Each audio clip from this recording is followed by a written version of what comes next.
eventually they're gonna go, shit, I should just be doing that. I wanna be authentic.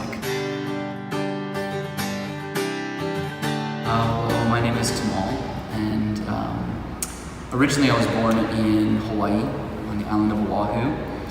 My family was very much so into yoga and meditation from the beginning. We all try to put ourselves together and try to be strong for what he wanted us to be strong for it. And through the course of the day, he had another heart attack, and then he eventually had a stroke, which created an aortic dissection, which made his heart split in half.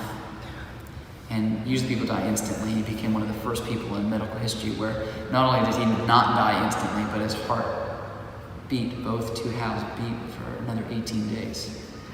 And during those 18 days,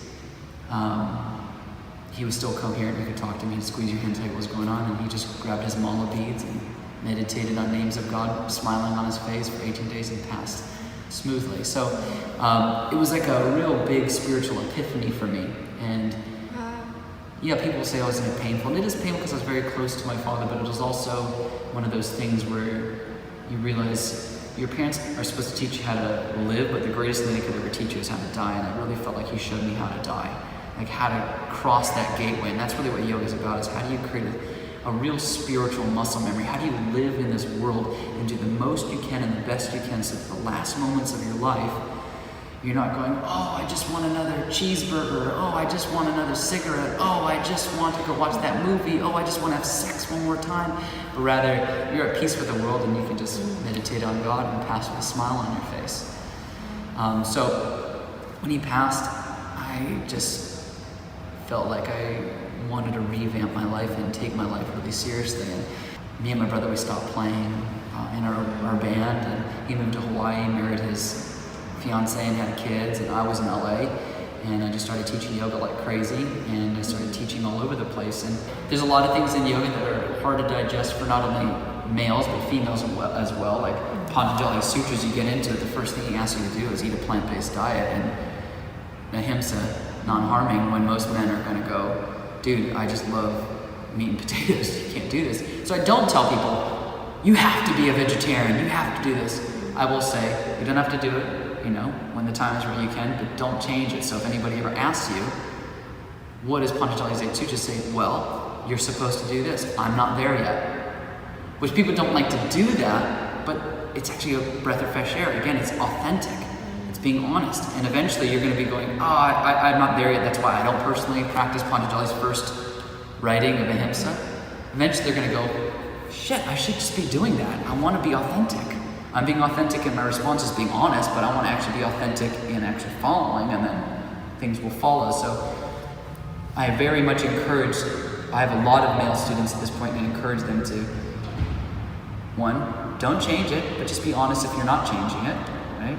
Say, I'm not ready to do this, but this is how it is. And eventually you'll want to add in those other things that are going to change your lifestyle, because the lifestyle changes your thought process, your consciousness, the way you operate in the world. And then you can start adding in some of the deeper philosophical things, because you want to be satya, truthful, right? You want to be non-greedy, you want to be Ishvari Pranidhana, you want to offer all your actions to God, you want to do all these different things that are in Patanjali's 8 Sutras, and they all have to kind of be followed in a chronological order in order to get the right result, right? It's like people want to do a handstand. Well, you got to do all the fundamental poses that are going to give you the attribute developments to be able to even stick a handstand. You got to be able to do plank. You got to be able to do, Tadasana properly. You got to be able to do all the fundamental basic things before you get to the advanced thing. Same thing.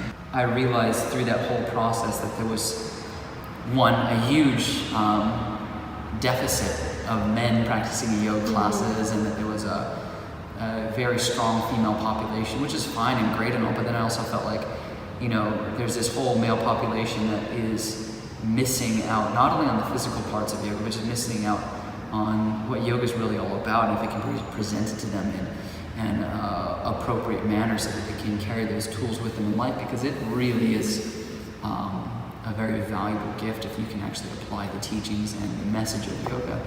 And I think that's actually one of the huge things, not just of society in America or in Western culture, of why so many men are living a life that is doesn't feel good to them, and probably doesn't feel good to people around them. Like, you see so much stuff on social media, and people have men living a lifestyle where they're very encased in this idea, like, I'm a man, I should only do the manly things, and I can only lift weights, and I can only do this, and I should only treat women a certain way, and all this stuff. When if you actually dive deep into the teachings of yoga, you realize, I'm only playing the role of a man in this life, that I'm actually a soul that is living in this physical shell that is of a male body, and somebody like Missy is a soul living in a female body, operating in a female body in this life, but that doesn't mean that's exactly who I am eternally forever.